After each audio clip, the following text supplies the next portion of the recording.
जय वीरकारा बजरंगी, हर हर हर हर हर हर महादेव। आप सभी के परिवार के ऊपर महादेव की कृपा और बजरंगबली का आशीर्वाद हमेशा बने रहना चाहिए। दोस्तों, जो आज की मेरी सच्ची स्टोरी है, दरअसल ये पिनानी गांव की है सच्ची स्टोरी। और वहाँ जो पहले चौरास लगती थी, ये कहानी दी है, तो उनके माध्यम से मुझे बताया गया कि वहाँ जब जागर लगती थी, चौरास जब लगती थी, तो वहाँ कोई ऐसा हल्का फुल्का गुरु नहीं आता था। इतना खतरनाक गुरु आता था कि आप समझ नहीं सकते हो कि अगर वहाँ के देवता बिगड़ गए तो किसी के हाथ नहीं आते थे, और दिन में तारे दिखाने की क्षमता रखते थे उस गांव के देवता।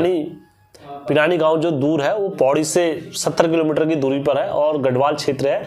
और आप समझ सकते हो, इस बात से अंदाज़ा लगाया जा सकता है कि हमारे गोलजू कहाँ कहाँ तक पहुँचे हुए हैं। अब पौड़ी में हमारे लिए उतना संभव नहीं है कि हम उन स्थानों पर पहुँच सके कि जहाँ जहाँ हमारे राजा जी पहुँचे थे।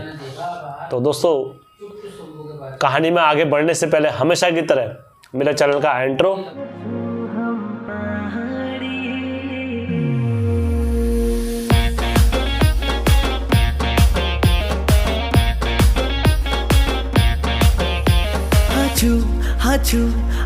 हम पहाड़ी। कभी कभार बड़े आश्चर्यजनक इत्तेफाक हो जाते हैं कि जैसे मैं आज दोस्तों प्रातःकाल संध्या अवस्था में मैं आज कहीं गया घूमने के लिए, तो मेरा हल्द्वानी में कुछ कार्य पड़ गया। जैसे मेरे को 4-5 रुपये चाहिए थे और मैं एक दुकानदार के पास पहुंचा फोटोकॉपी कराने के लिए। तो इत्तेफाक से मैंने वहाँ पर गूगल पे, मैंने सोचा गूगल पे से कर दूंगा पेमेंट, लेकिन वहाँ गूगल पे पेमेंट नहीं चलती थी और उनने गूगल पे नहीं। मैं बाहर लौट के आने लगे तो उनने मुझे देख के, अरे हेमदा कहाँ जा रहे हो, पैसे नहीं है तो मैं दे दूंगा आपको। और मैं आश्चर्यजनक, मैंने कहा यार ये बंदा मुझे नाम से कैसे जान रहा है। मैंने कहा भैया आप कौन हो, क्या काम करते हो। उन्होंने कहा यार हम तो जानते हैं आपको हेम भाई, आप नहीं जानते हो तो हम तो जानते हैं आपको। मैंने कहा आप बताओ तो सही, अपना परिचय दो पहले, तभी तो मैं आपको पहचानूंगा। उन्होंने कहा आप यूट्यूब में मैं आपका सब्सक्राइबर हूँ। तो मुझे उस टाइम पर बड़ी इतनी खुशी होती है कि यार कि मेरे को एक चैनल के माध्यम से आप जैसे भाई लोग मुझे जानते हैं। तो वो भाई ने मेरे को पैसे नहीं दे दिए और भी मेरे को 10 रुपये उनने और दे दिए। उन्होंने कहा भाई ये मतलब खुले पैसे आप रखो तो सही क्योंकि आपको ज़रूरत पड़ेगी, आप ये काम कराओगे कि मुझे बाहर के लिए ये टेप लेना था। तो उनने मुझे ज़बरदस्ती पकड़ा दिया। मैंने कहा नहीं मैं गूगल पे कर दूंगा। तो उनने मेरे को ज़बरदस्ती, तो कभी कभार ऐसा होता दोस्तों। और उससे बाद जब मैं नैनीताल पहुँचा और जिनसे मेरा काम था, दरअसल कार्य था, तो वहाँ पर जब मैं पहुँचा तो उनसे पहली बार मिला। मैं उनको जानता नहीं था, लेकिन जिस कार्य से गया था। लेकिन जब उनने मुझे देखा तो वो किसी अधिकारी पोस्ट पे थे, तो उन्होंने जब मेरे को देखा तो उन्होंने कहा यार आप तो हेमचू पहाड़ी हो और मैं आपका सब्सक्राइबर हूँ, मैं भी आपको काफ़ी देखता हूँ, मैंने आपके सारे वीडियो देखे। तो उन्होंने अब मेरे सामने ही जो अपने दूसरे अधिकारी थे उनको दिखाया कि ये बंदा ये चीज़ है और ऐसा ऐसे ही बनाता है सारी चीज़। तो बड़ी खुशी होती है ऐसे, जब ऐसे लम्हे और आप लोगों के साथ जब शेयर होते हैं तो मुझे बड़ी खुशी होती है। मैं कहता हूँ यार वाकई में हमारे घर के इष्टों का आशीर्वाद और हमारे जो देवी देवताओं का आशीर्वाद है वो यूं ही बना रहे आप लोगों के प्यार द्वारा। तो इसी में कि मेरी आज की स्टोरी है दोस्तों, आप भी ज़रूर सुनना कि पौड़ी में आखिर गोलजू का कैसे गोलजू रक्षा करते हैं। कलवा देवता है पौड़ी में, कैसे अपने भक्तों की रक्षा करते हैं और किस तरीके से उन्होंने अपने भक्तों की वहाँ। पिनानी गांव में क्या हुआ दोस्तों, एक समय की बात थी। तो उस ग्रामीण क्षेत्र में क्या हुआ, बीमारी चल गई। बीमारी इतनी बुरी चल गई कि वहाँ के लोगों में काफ़ी बीमारी का माहौल हो गया था। और हमारे जो पूर्वज लोग जो हुआ करते थे वो क्या करते थे, वो डॉक्टरी इलाज बहुत कम कराने जाते थे। ऐसा नहीं मैं मिथ्या बोल रहा हूँ, ये ज़्यादातर अगर सांप ने भी काटा होगा ना तो उसका भी मंत्र तोड़ अपने पास रखते थे हमारे पूर्वज, और उसे घर में ही सही कर देते थे। कुछ भी हो, चाहे बड़ी से बड़ी बीमारी आ जाए या चाहे कुछ भी XYZ कुछ भी हो रहा हो, तो ये उसको अपने में ही निपटाने की क्षमता रखते। और कहते थे ये तो हम देवता का, ज़्यादातर डॉक्टरों को कम देवतू का रागदास, चाहे उसको कोई सी बीमारी भी लग गई हो, लेकिन देवतू के रागदास और देवतू को जरा बोली टोली मार के और ये सारी चीज़ करके देवतू से सही करवा लेते थे। इतना हमारे पूर्वज लोग दम रखते थे अपने आप में साक्षात। तो उसी में की मेरी कहानी है कि एक बार गांव में क्या हुआ, एक बीमारी चल गई, बहुत तगड़ी बीमारी चली जिसका नाम हैजा टाइप में बोले थे। पिनानी गांव में जब बीमारी चली हैजा नाम की, तो जो वहाँ के गोलजू के जो डंगरिया थे, गोलजू और कलवा देवता एक ही पे नाचते थे और उन पे नाच के अपने गांव की वहाँ की रक्षा करते थे। और जो दूसरे धामी थे नरसिंह देवता के, वो किसी और पर नाचते थे, अन्य पर। जब गांव का माहौल इतना बेकार हो गया कि किसी से ना रुकाया गया, तो जो वहाँ के धामी थे, तो मैं उनके नाम चिन्हित कर देता हूँ।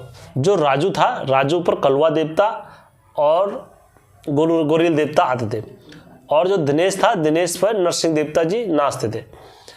अब ताजुब की बात ये हुई कि नरसिंह देवता जब कभी भी उस गांव में चौरास लगती थी, तो उस क्षेत्र में कोई ऐसा वैसा गुरु नहीं आता था कि कोई भी आ रहा है और वहाँ आके चौरास लगा जा रहा है, कोई भी गुरु। क्योंकि उस क्षेत्र के अगर पुरानी गांव के अगर धामी अगर बिगड़ जाते थे, तो दिन में तारे दिखाई देते थे लोगों को, इतना विकराल नाचते थे। और थोड़ी सी गलती हो गई तो वो किसी की नहीं सुनते थे, फिर अपनी ही धुन लगा देते थे, और इतनी बेकार धुन होती थी। वो कभी किसी को मतलब लग जाना, किसी पर ये करना, वो बगसते नहीं थे, मतलब इतने क्रोधित हो जाते थे देवता। ऐसे देवता थे उस वहाँ के नानी गांव के। तो ऐसे करते करते जब उस क्षेत्र में हैजा फैल गया, तो जो उस धामी थे वहाँ के, जो राजू थे, राजू बीमार पड़ गए, उनको हैजा हो गया। तो गांव में जितने भी लोग थे सारे क्या हो गए, हैजे की बीमारी से पीड़ित हो गए, ग्रस्त हो गए। और वहाँ सारे गांव में माहौल हो गया डर के, कि जिस गांव में इतनी रक्षा होती थी, सीमा होती थी। और मैंने कई दफ़े पहले ही बताया कि देवते क्या करते थे, किले मंत्रित कर देते थे गांव को, तो ये बड़ी से बड़ी बीमारी बाहर ही टल जाती थी, गांव में आती नहीं थी ऐसी बीमारियाँ। तो दोस्तों, अभी वर्तमान समय में जब कोरोना चला था, तो वो कोरोना भी हमारे पहाड़ में उतना प्रभाव नहीं डाला, पहाड़ क्षेत्र में कोरोना ने, क्योंकि देवतों का आशीर्वाद और सभी करते हैं हमारे। तो दोस्तों, उस क्षेत्र में जब महामारी चली, तो जो गोलजू का घोड़ा था, तो वो ग्रस्त हो गया, और वहाँ के जितने लोग थे सारे लोग बीमारी से ग्रस्त हो गए थे। केवल जो नरसिंह देवता के धामी थे, तो वो ठीक थे। तो अब लोगों की मीटिंग होने के बाद ये तय करा गया कि इस बार चौरास कैसे लगेगी, क्योंकि गोलजू के जो धामी हैं राजू, वो तो बीमार है, और इस बार चौरास नहीं लगाएंगे। अब समस्या ये हो गए थे कि अगर चौरास नहीं लगेगी तो गांव का संकट दूर कैसे होगा। समस्या लोगों के लिए यह आ रखी थी। तो सभी लोगों ने मिलजुल के करा, यार इसको हम इस बार निभाएंगे और ये करेंगे, क्योंकि नरसिंह देवता और गोरिल देवता और कलवा देवता चौरास में जो कुछ भी होता था उसको थामने वाले जो होते थे, ये पहरेदार रहते थे वहाँ के। फिर बाकी अंदर देवता नाचना ये करना, जब तक ये स्तंभित बाहर रहते थे, किसी की हिम्मत नहीं होती थी कि उस गांव में आके चौरास में खेल जाए। जब तक गोरिल रहेगा खड़ा, तो किसी की हिम्मत नहीं होती थी, मजाल किसी का नहीं है जो वहाँ धोनी में आ जाए। तो ऐसे करते करते जब समय बीत गया काफ़ी, तो उन्होंने कहा अब जाकर कैसे लगेगी। अब गोलजू का जो धामी हुआ डंगरिया गोरिल का, वो तो चित्त पड़ा है। तो जो गुरु थे, गुरु के पास गए सभी लोगों ने कहा, गुरु जी कैसे होगा, क्या होगा। अब नरसिंह देवता के डंगरे, तो नरसिंह देवता दिनेश पर, तो दिनेश ने कहा ऐसा है, आपको चौरास लगानी है तो लगाओ, और अब वो बीमार हो गया है तो मैं इतना ही कर सकता हूँ, मैं अपना पूरा समर्थन रहेगा मेरा, और आप चौरास लगाइए। तो उन्होंने कहा ठीक है, हम चौरास लगाते हैं। फिर तो ये गुरु के वहाँ निमंत्रण देने के, गुरु जी हम इस बार की चौरास ऐसे ऐसे समय पर और नियत समय और दिन बार यह है सुझाया है, आपको सादर निमंत्रण है। तो गुरु ने भी कहा ठीक है। अब जो गोलजू के डंगरिए के क्या थे, मरणासन लगा हुआ था, तो उनके मरने के दिन गिन रहे थे लोग कि शायद आज मर जाएगा या कल मर जाएगा या परसों मर जाएगा। तो लोगों के मन में यही था, और मिलके ये निर्णय बनाया कि चौरास लगाएंगे। तो गुरु को भी जब निमंत्रण गया, उन्होंने कहा गुरु जी आप आदर सहित निमंत्रण है, आप आइए और इतने तारीख को इतने दिन बार तय करा गया है। तो गुरु जब उस स्थान पर पहुँचे अपने जागर लगाने के लिए, तो गुरु ने भी अपना विजय सार वगैरह निकाला। तो जैसे सभी रीत होती है, सारे गांव वाले आते हैं और कई जब चौरास में लगती है तो मटका पूजन और कलश पूजन, ये सारी विधि विधान चलते हैं। कोई भी कार्य बिगैर विधि विधान के नहीं होता है हमारे पहाड़ों में। तो उसी प्रकार से ये सारा कार्य करा गया, विधि विधान से संपूर्ण करा गया। तब जब ये सारा कार्य हुआ, वहाँ पर होने के बाद क्या हुआ, यात्रा प्रारंभ हुई। जब शुरू में प्रारंभ हुई तो नरसिंह देवता के जो धामी थे वो नाचे, और जैसे गुरु ने आदेश करा जोशीमठ को, और जोशीमठ को आदेश करने के बाद नौतीन नरसिंह का जब ध्यान लगाया, तेरो पुरुषो नंग है गोचो अरे जोशीमठ मजा जोशीमठ में जो है वो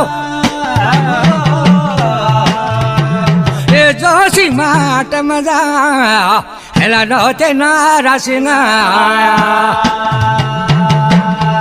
ये भैया धोरांग तवली धोरा यारा तपली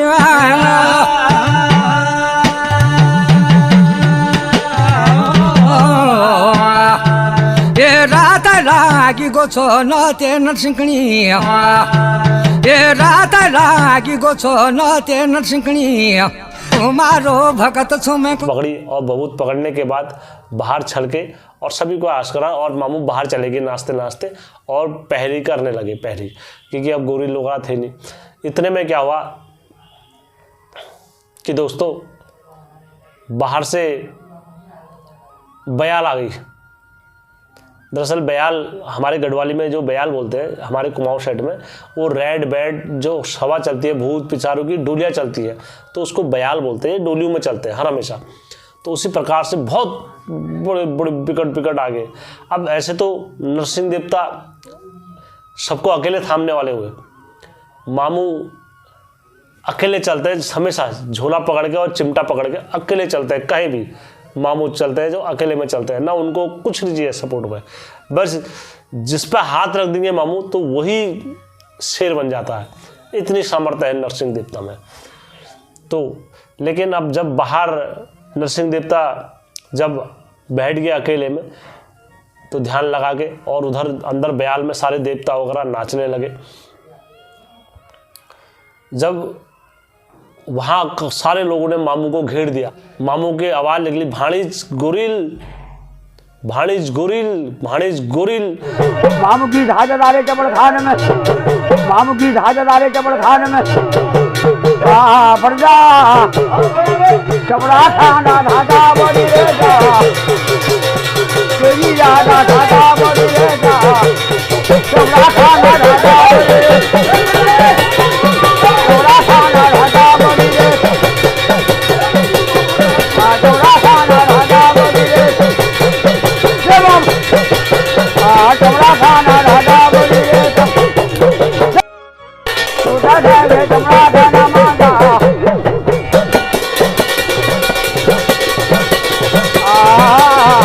दुधाना ले चपड़ा खाना मांगा,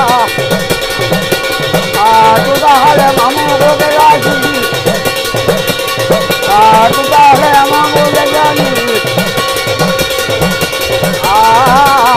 दुधाना ले चपड़ा खा, चला बुरे चपड़ा खान की हाथ ला रहे।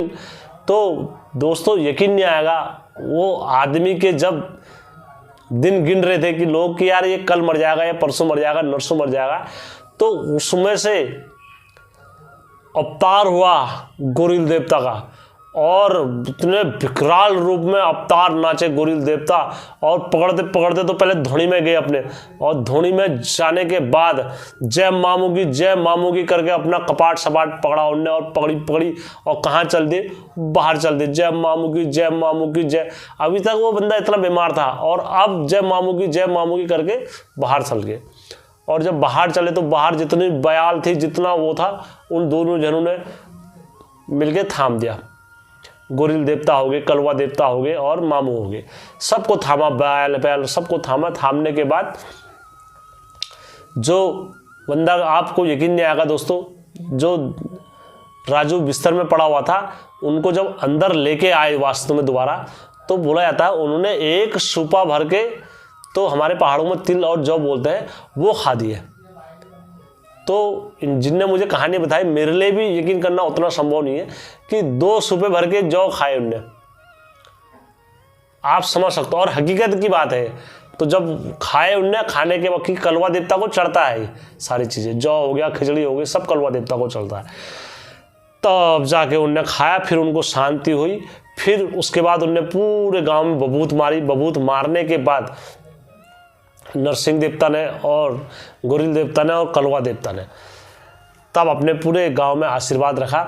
और दोस्तों, एक ताजुब की बात मेरे को वहाँ ये मिली, जैसे हमारे उत्तराखंड में मैंने आपको ये कहानी सुनाई थी होगी, आपको शायद याद होगा नहीं होगा, क्योंकि नक्कू बेताल घाट में जब नक्कू बुबू के साथ जब युद्ध हुआ था, तो उस साइड में, पौड़ी साइड में ये कहानी लगाई जाती है कि बेताल घाट में जब नक्कू बुबू के साथ युद्ध वगैरह, ये सारी कथा का बखान करा जाता है।